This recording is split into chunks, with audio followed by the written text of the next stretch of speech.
আসসালামু আলাইকুম ওয়া রাহমাতুল্লাহি ওয়া বারাকাতুহু। সুপ্রিয় বন্ধুরা, আজকে আমরা যে বিষয়টি নিয়ে আলোচনা করব সেটা হলো, অনেকেই আমাদের কাছে একটি প্রশ্ন করে থাকেন যে স্বামী স্ত্রী একজন আরেকজনের লজ্জাস্থান দেখতে পারবে কিনা, বা হাত লাগাতে পারবে কিনা, বা স্বামী স্ত্রী একজন আরেকজনের লজ্জাস্থানে মুখ লাগাতে পারবে কিনা, চুষতে পারবে কিনা। সেক্ষেত্রে কোরআন এবং হাদিসে সলিউশন রয়েছে। আজকে আপনাদেরকে সুন্দর করে বলে দিব ইনশাআল্লাহ।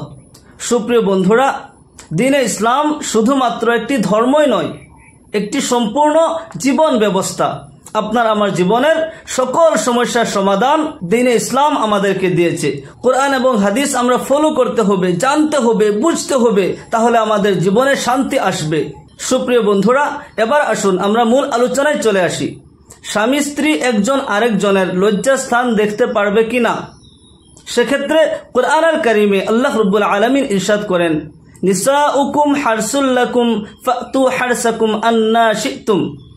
তোমাদের স্ত্রী তোমাদের জন্য শস্য খেতির মতো, তোমরা যেভাবে চাও চাষ করতে পারো, ইচ্ছামতো কাজ করতে পারো।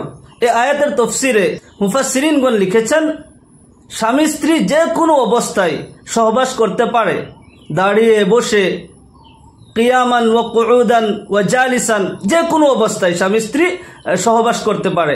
এই কথাটা কেন বললাম? এই কথাটা বলার কারণ হলো, যখন সবকিছুরই ইজাজত আছে, যে কোনো অবস্থায় সহবাস করতে পারে, তাহলে দেখতে অসুবিধা কিসের? দেখতেও পারবেন, দেখাটা জায়েজ আছে।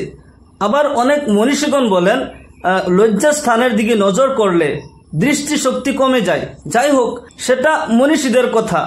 জায়েজ আছে, স্বামী স্ত্রী একজন আরেকজনের লজ্জাস্থান দেখতে পারবে। কিন্তু আমি যে কিন্তু বললাম, কিন্তু বলার কারণ হলো, ইবনে মাজার একটি রিওয়ায়াত মা আয়েশা সিদ্দিকা রাদিয়াল্লাহু আনহা বর্ণনা করেন, আন আয়েশা রাদিয়াল্লাহু আনহা قالت মা নাযারতু আও মা রাআইতু ফারজা রাসূলুল্লাহি সাল্লাল্লাহু আলাইহি ওয়াসাল্লাম কাত্তু।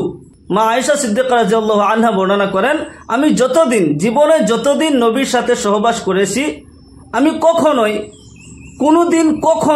আমার নজর নবীর সতরার দিকে যায়নি, নবীর লজ্জাস্থান আমি দেখিনি।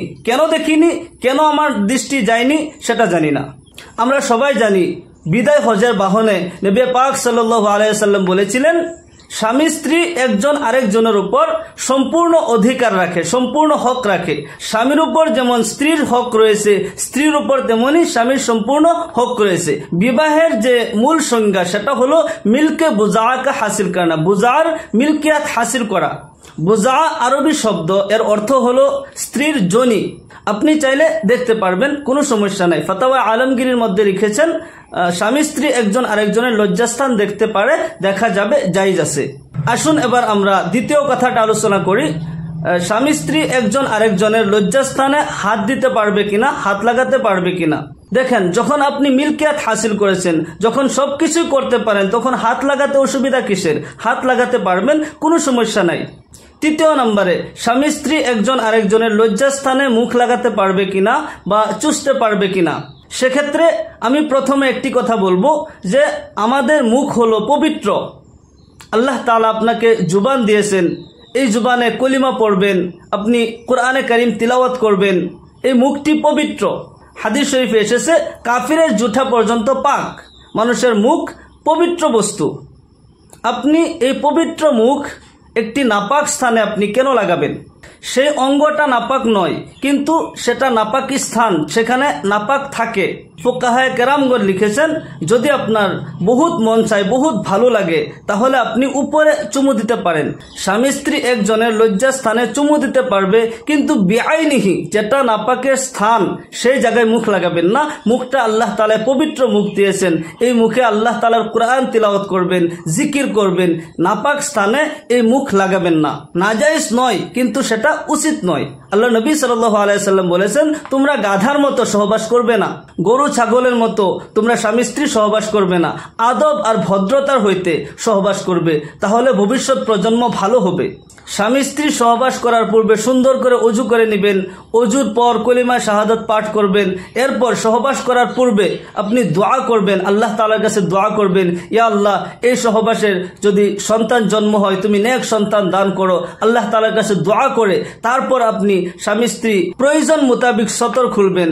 গাধার মতো উলঙ্গ হয়ে স্বামী স্ত্রী সহবাস করাটা বিলকুল ভালো নয়। জায়েজ আছে, নিসাউকুম হারসুল লাকুম ফাতু হারসাকুম আন্না শি'তুম, তোমাদের স্ত্রী তোমার শস্য ক্ষেতির মতো, যেভাবে চাও ইচ্ছা মতে কাজ করতে পারো, কিন্তু গাধার মতো উলঙ্গ হয়ে, নবী করিম সাল্লাল্লাহু আলাইহি সাল্লাম বলেছেন গাধার মতো উলঙ্গ হয়ে স্বামী স্ত্রী সহবাস করবে না, সেটা ভালো নয়, সেটা জানোয়ারের আখলাক, জানোয়ারের স্বভাব। আশা করি আমরা বুঝতে পেরেছি। আল্লাহ তাআলা আমাদেরকে সহি সমঝ দান করুন। সকলে বলি আল্লাহুম্মা আমিন।